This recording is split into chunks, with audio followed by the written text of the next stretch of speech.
Welcome back to all our friends, family, and yes, even our foes. To the Fox 10 Sports Podcast, where Todd and his sports-passionate kids are ready to bring you the latest updates and insights on all things sports. So sit back, relax, and enjoy the show. Now, here are your hosts, Kellen, Garrett, Gannon, and coming to you from the Fox 10, their dad, Todd Fox. Welcome back, everyone, to the Fox 10 Sports Podcast. Along with Kellen, Gannon, and Clay, I am Todd Fox. We've got quite a bit to talk about tonight. We want to talk about the Oklahoma City Thunder first. That's where we're going to kick it off with. The Thunder are in town tonight against Houston, but this past week we had a pretty good record. This past week we had, let's see here, Monday night we lost that overtime game to Minnesota where we had a huge lead, right? 25 in the third, yeah. And then Brooklyn we won against Atlanta, one against San Antonio Sunday night, which was last night, which I wasn't very happy with at the beginning or towards the end of the game because I'm like, there for a while they were letting these guys hang around. But I want to talk about, Kellen, talk a little about, you were at the game in Atlanta. As some of you may or may not know, Kellen is in Atlanta, and he went to the Thunder Atlanta game. Kellen, give us a little breakdown on what you thought, what you saw. I mean, it was awesome. I saw more Shea jerseys than Hawks jerseys. I saw Chet jerseys. I saw Hartenstein jerseys, Westbrook, Chris Paul, Kevin Durant. I even saw Josh Giddey. Yeah, it's tragic. Hardly saw any Hawks jerseys for people that weren't being paid to wear a Hawks jersey. There was people talking to me from Norman talking about Trae They were Young. there? Yeah, like I don't know if they still live there or they just live here now. I didn't really get that deep. We were just talking about the game, and so that was a good time. It wasn't even really close. In the second quarter, Taylor kept trying to record a video of them scoring, and for about 5 minutes straight, the Thunder didn't score, and that's the only time that the Hawks really looked like they were coming back. So I told her to put her phone down for a little bit. Let her bring it back out later, but we needed them to get back in. I didn't feel like Shea played a crazy great game. He felt like off for a little bit. He still had 31. It was funny because the Hawks fans started chanting free throw merchant when he shot his first free throw with like 4 minutes left in the game.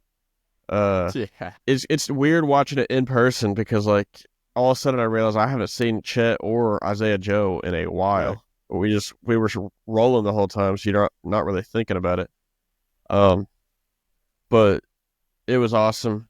It was a great stadium. We were pretty high up, but we were right down the center. I do want to see y'all's opinion. So I made a special effort to get myself in seats. So if I want to go get snacks or anything, I can just go out. There wasn't a single row in the entire arena that had more people leaving than my row that entire game. And I was ticked. Yeah, I know. People would not, like, one by one, too, this lady, then the dad, then their son, then one after another, then the other people. There were some people that were sitting on freaking seat 24. Why are they walking down to seat 1? Right. You're already on the end. Like, I don't know what y'all's opinion. Like, do you sit center or do you sit aisle seat? I prefer aisle seat, but that was I like aisle. It.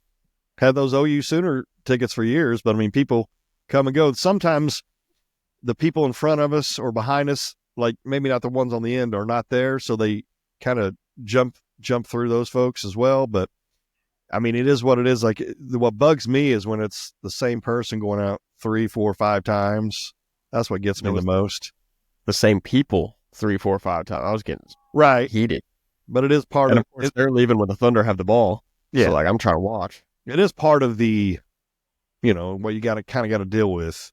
Now, we do have 6 tickets down. We moved down 6 tickets, couple sections over. I still kept those 2 tickets on the end because they're right next to the opponents, like all the ones for the tickets for the visiting teams, and try to sell some of those, maybe go to a couple of those on that side. I don't know. We'll see. But yeah, it is what it is. Clay and I had to share basically one seat, OU Nebraska in 2000. We both shared seat number one because it was like overpacked. Had one daggum cheek off his lap bench there. We had that kid sitting right in front of us that was not supposed to be sitting there, and so every time somebody bought a Coke in the middle, we'd pass it down, and there's like a little Coke on the lid, like that come through the straw holder, and we'd just dump it on his back and then pass it on.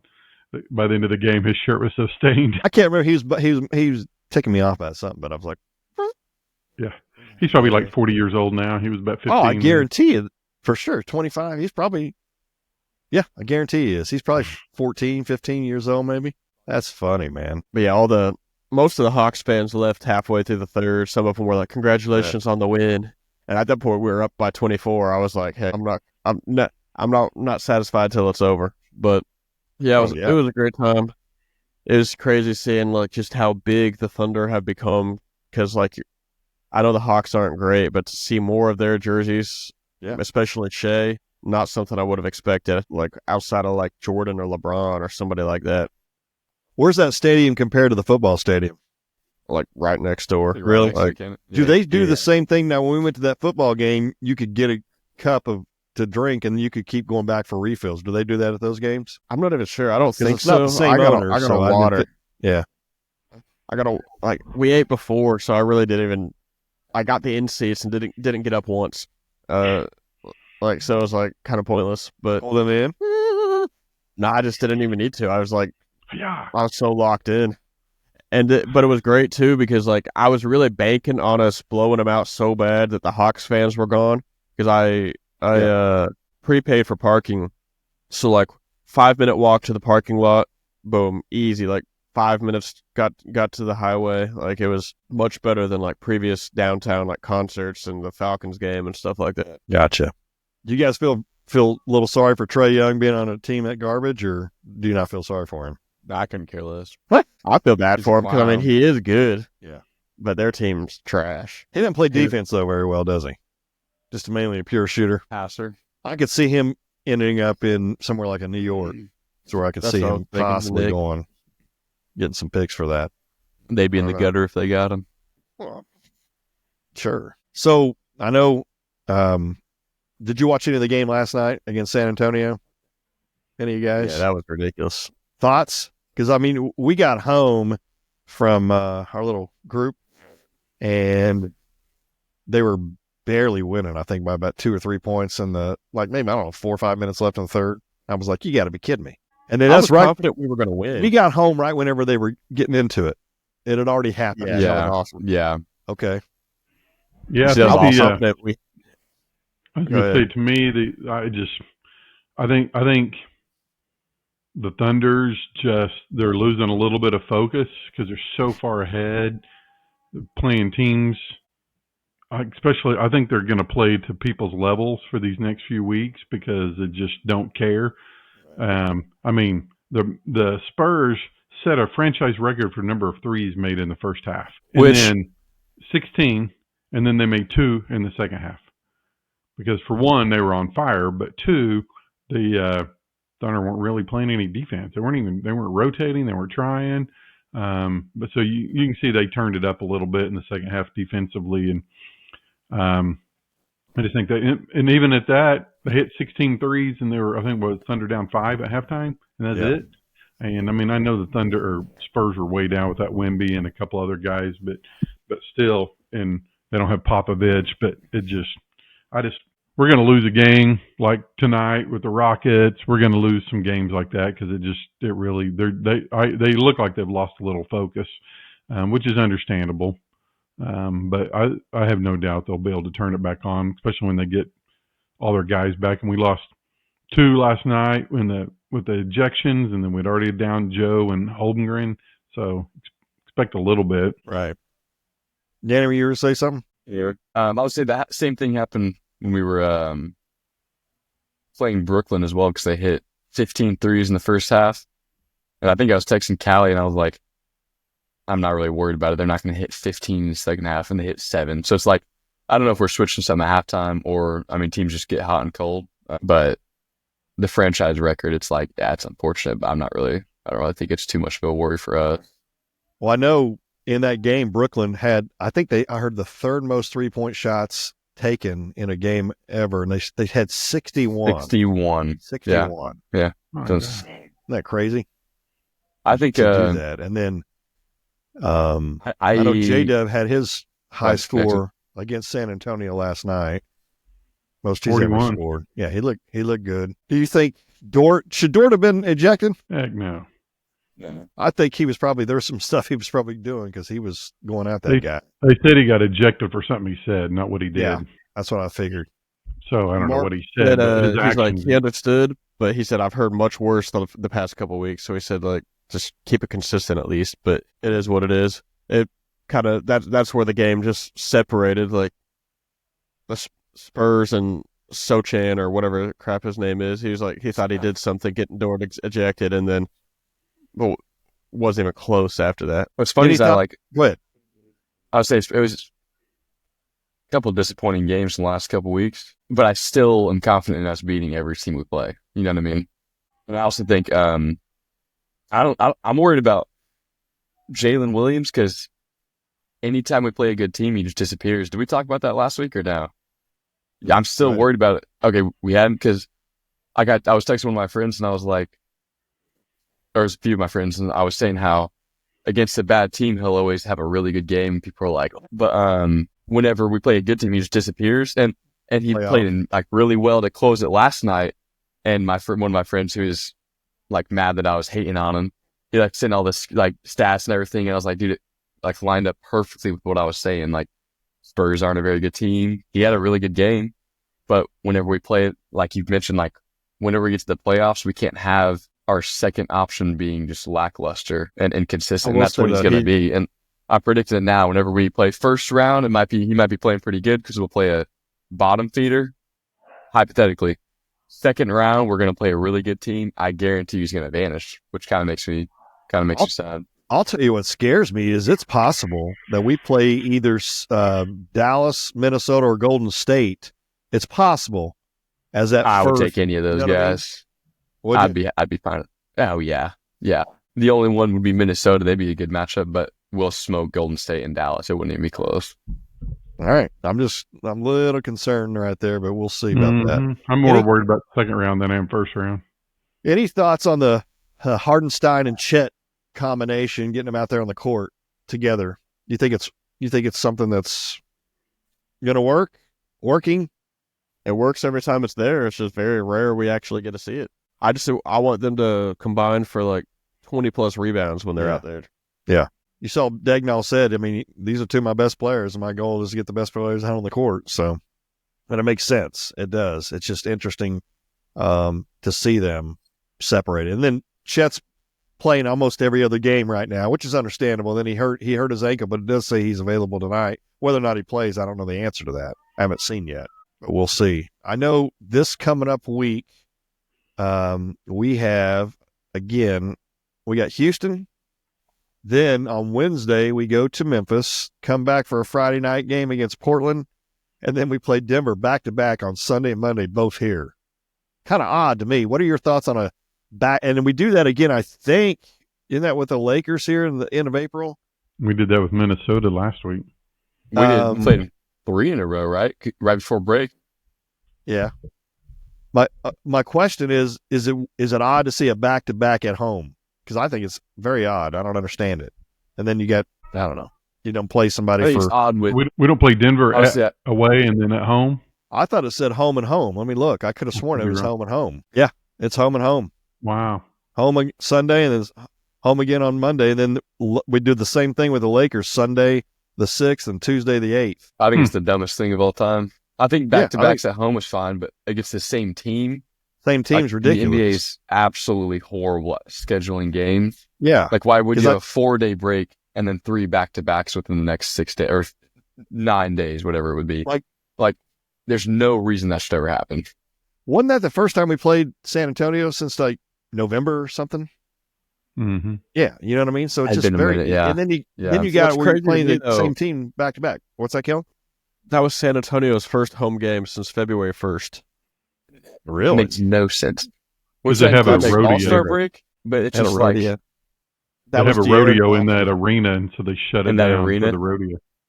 Are you That's serious? no Wow. cap. Never mind. That makes And sense. then the All-Star break, yeah. That's just so weird to me that how you can like that was De'Aaron Fox's first home game. That's what Yeah. they said, and I Really? was like, I heard them say that, and I was like, Makes more sense. was he hurt or was he sitting out? I didn't realize that. I did hear that. He hadn't even got to You're look right. for a house yet because he hadn't been in San Antonio. Wow. See, that's messed up. I'm sorry. That's messed It up. is. Anything Thunder related? Anything else from Thunder related for you guys? Anything? Anything going once? Going twice? Let's talk about the Oklahoma Sooners basketball for a minute. We lost 2 games this past week. Kentucky, Ole Miss. I think it's more of a chance they probably do not make the tournament unless they win the SEC. They have to win out regardless. But Clay and I were at the Kentucky game, not together. He was on the other side. He was in the good seats, and I was. I had some really good seats though as well. Me and Callie went.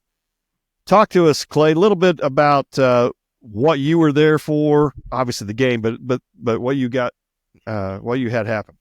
Yeah, so the Oklahoma Sooners and Bob Moore Ford, excuse me if I'm wrong, could be Bob Howard Ford. I think it's Bob Moore Ford, does a Patriot of the game, and I nominated uncle and relative of everybody's here for Patriot of the game last July, and he got picked.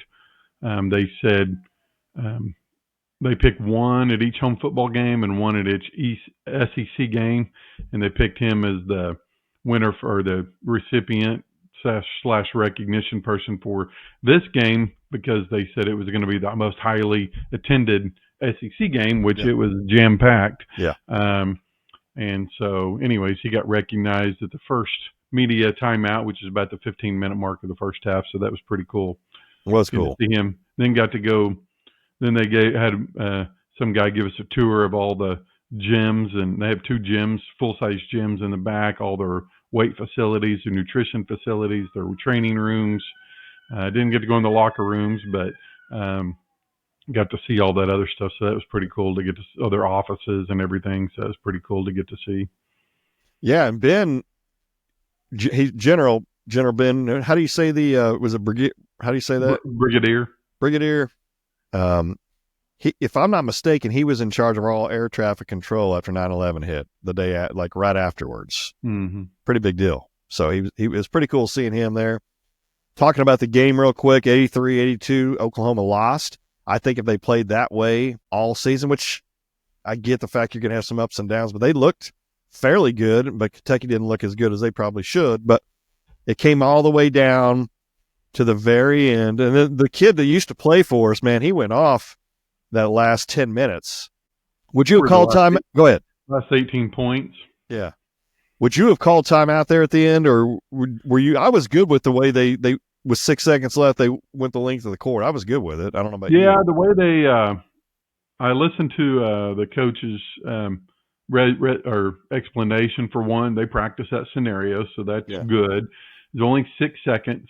I thought was interesting is that the way they said they didn't call timeout was because he wanted the ball in Jeremiah Fears' hands. Jeremiah Fears knew what to do, which basically take it to the rim, make a basket, get fouled because you're only down 1. Right. You're probably going to chance making 1 or 2 or both. Right. And then, but he said they were doing such a good job in the second half of denying him the ball on inbounds plays that it was going to be really hard to get him the ball if they threw the ball in. So they decided not to call timeout because he already had the ball in his hand and they knew what to do. So, they called the timeout against Ole Miss and it didn't work either. It worked. Terrible shot. 2 times they gave the ball to 2 freshmen and both of them didn't come through. No, not at all. It was disappointing, but I was still excited because I've always wanted to see Kentucky play. I was pretty pumped up about that. Yeah, thing. Pretty cool seeing the Wildcats in Norman.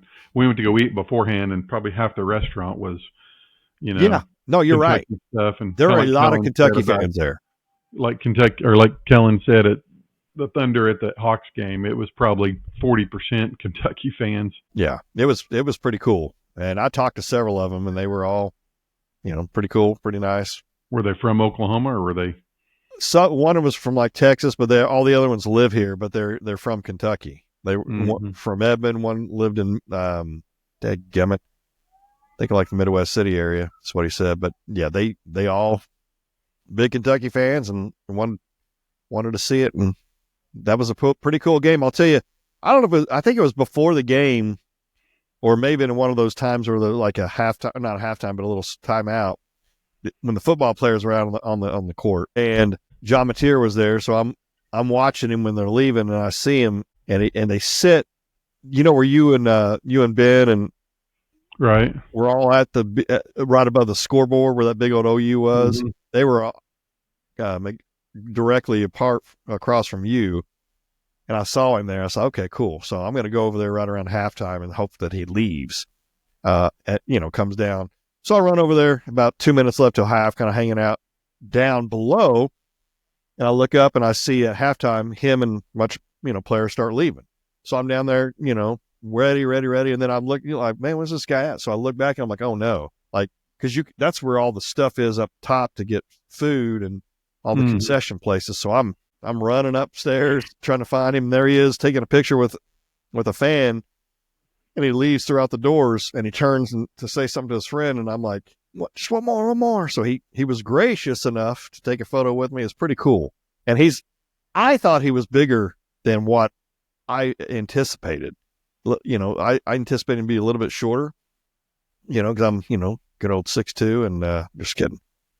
With on my tippy toes, maybe, but no, he was super nice. He said he was very thankful, and hey, thanks, thank you. And I'm like, man, thanks a lot. I mean, I've had a hard time trying to get the picture taken. Want to take about 4 or 5 of them, but it was all good though. What are you laughing at? It was cool. Callie got her picture taken with him a few weeks ago at a gymnastics event, so I was pretty pumped. But OU basketball, it's not looking good. And I still, my personal opinion is, regardless if they don't make the tournament, I think they keep the coach another year because of this NIL. They some of the boosters would rather use the money on NIL, but we shall see. Somebody may be wanting him gone as well. So I don't know. What are your thoughts? Have they changed over the last couple of weeks? Any of you? They still got a chance. Beat Missouri, who's ranked. Have to beat Texas. Which coming down to Texas, it could be OU Texas for the last team in the NCAA tournament, even if we lose to Missouri. I truly feel we got to get us a win in the first round of SEC tournament. So I'd say at least win 2 of the last 3 or we're not in. A couple of things I wanted to talk about, and we'll move on. This is just NFL related. I know the NFL draft's coming up, and we'll have a draft conversation more as we lead up into it. But we talking last week, Matt Stafford, and he re-signed with the Rams. So then we also talked about Aaron Rodgers. I just don't know. I just wonder still, now that Stafford's out of it, is there a place for Rodgers that you could think of? I know I've heard possibility for the Raiders is Russell Wilson and Sam Darnold. For the Giants, for Aaron Rodgers, which I don't think there's any shot that he would go to the Giants, and it makes no sense. But Is there a spot for him, do you think? Or do you think he should just give it up and retire? Anyone? I think there's probably a spot for him. I think if I were him, I would retire. Like, didn't have a great year last year, came back from injury. Like, just go ahead. You've accomplished so much. Like, what realistic? He's not going to win a Super Bowl unless he's like the backup on the Chiefs or something. Like, he's not going to win another one. So if I were him, I would just go ahead and retire. Do you guys like when superstars retire when they're still decent? Because I don't like really seeing players go out sad like that. You know what I mean? Like the last even 2 years of their career, they're just really bad, and then it's like, you feel a little bad, especially when they're bouncing teams. I agree with Kellen. What'd you say? Especially if it's like bouncing teams at the end. It's not like they died with their team. It feels like it kind of just waters down.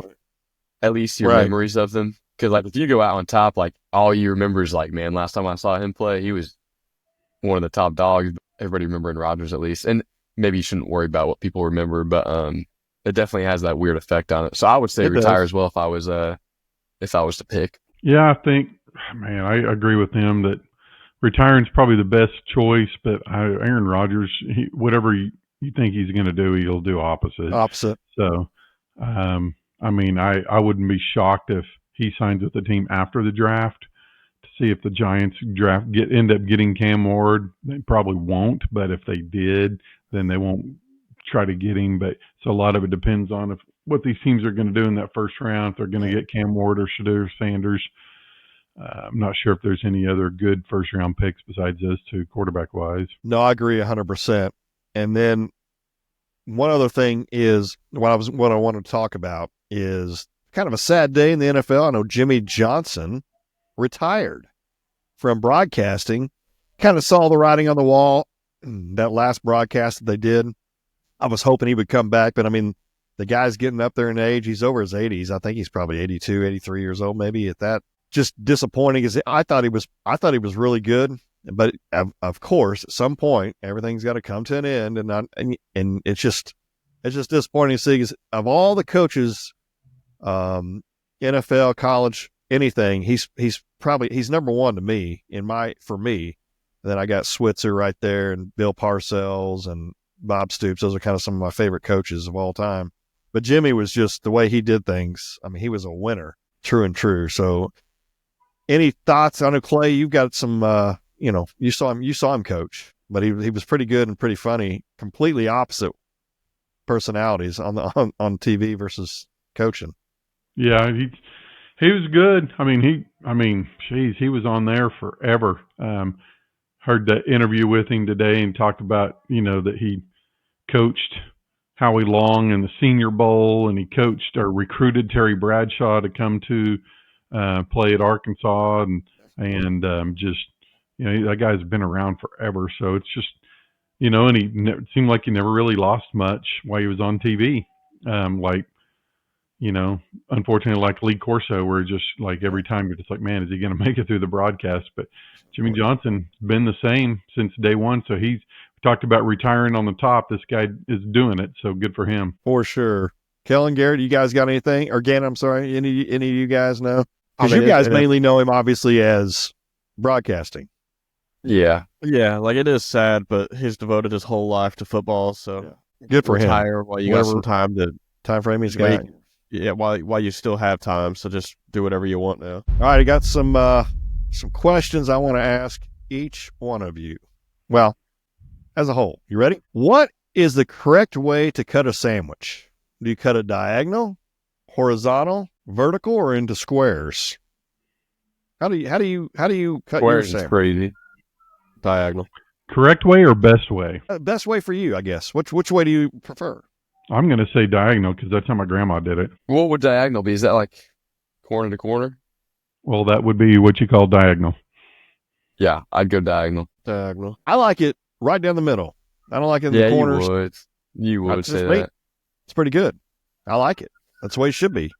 I just feel like it gives you one really big, good center bite, no crust. Like when you do the diagonal, I feel like it's bigger, gives you more sandwich. Yeah. Did any of you guys ever eat bread without crumb or without crust? I can't remember. I feel like that was Garrett. Yeah. Was it Garrett? I feel like we asked for them, I would probably yell at us and say no. I always thought it was weird that, my kids didn't like their crust, but then they would eat hot dog buns and hamburger buns that's like totally crust, and they never knew the difference. I'm like, well, somebody told you it was weird, so all of a sudden it became weird. Well, it is weird. All right, so would you rather go back in time to meet your ancestors or go into the future to meet your great-grandchildren? Grandchildren? Yeah, probably future. Clay? I'm going to go ancestors. Me too. I got lots of questions to find out and see what they're about. Well, I agree. Much of a connection to my ancestors. Well, that's why you go back and get it one. I'd rather just have my great-grandkids. Well, I'd love to go back and see my grandparents as younger, but then see their parents and their parents' parents. I think it'd be kind of cool. And I also would be like, hey, you need to invest in this, bet on this team. And then maybe I have a podcast and a nice big old studio and I'm retired. What do you think? But it would be cool. Tell me, Kellen, Gannon, why would you want to, what about the great-grandchildren? What intrigues you about that? There's something about it that me playing a part Yeah, And, Yeah, like, I'd definitely true. be more connected I was to just somebody creating them. That sounds a impacted. little weird, but like me having like one of the bigger parts in like them having a life and just seeing how they turn out in a way. I don't know if what the ideas are about like when you meet them, if they change or whatever, but just to see kind of what direction your family goes. Cause then that means I could see my kids and whatever in True. between generations, whatever you call it. I think there would be a lot of cool stuff. Plus, if you want to go by your logic, they can tell me the lottery numbers to pick when I come back. And they'd be set. Yeah. And they'll actually probably have better access to it because of the internet. You go back to the people back then, it's like, you don't even know what's fully there, what's real, what's not. What was somebody just wrote down in a history book and had no clue what they were talking about. I like. The I'd way you rather think. set up my great grandkids with some money than myself. So that'd also be a good. Come back and get the biggest prize picks win you ever seen. Oh, I'm kind of worried about myself. Just kidding. I'm teasing. No, that's pretty cool. If you think about the ancestor type, like how many people had to have met, and if one of those people of all these people didn't, then you may not be here. That's just weird to. Yeah, weird that's a thing. good point. That would Yeah. be cool to see that. And you go What to if the you could future, see you're that like, happen? is Shea still the greatest player of all time? They're like, he is. They're like, oh, what do you think? You're just How like, many championships did the Thunder win? And I'm not OU that hasn't won a like, national I don't care. title since 2000. The Dallas Cowboys have not won Well, a playoff game. That would be. I said I could. the Cowboys the year after Jerry leaves and departs. They win. Jerry it all. Jones Jerry the Jones fifth. is half AI now. He's still here. Yeah. Yeah, they still won't win at all, in my opinion. All right, well, the Fox Den Sports Podcast would like to thank all of our listeners. Take time out of your day listening to our podcast. Please make sure you subscribe. There's a little subscribe button down here. Give us some feedback on what your thoughts are. What some other shows you'd like us to talk about. On the upcoming shows, we're going to talk a lot. We've got a long time till football season, so NIL, NFL draft, sports announcers, things like that, top head coaches of all time, like in our thoughts. And we got a lot of different things we're going to be talking about soon. So throw us some comments on what you think as well. But I'd like to remind everybody that iron sharpens iron. Please stay safe, be savage and not average, and remember to join the skulk, as well as Stay thirsty, my friends. stay thirsty, my friends. Until next week, goodbye, everybody. Boomer. Sooner.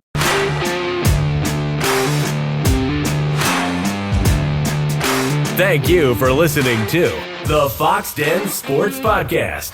Be sure to subscribe for free to our YouTube channel, Fox Den Sports.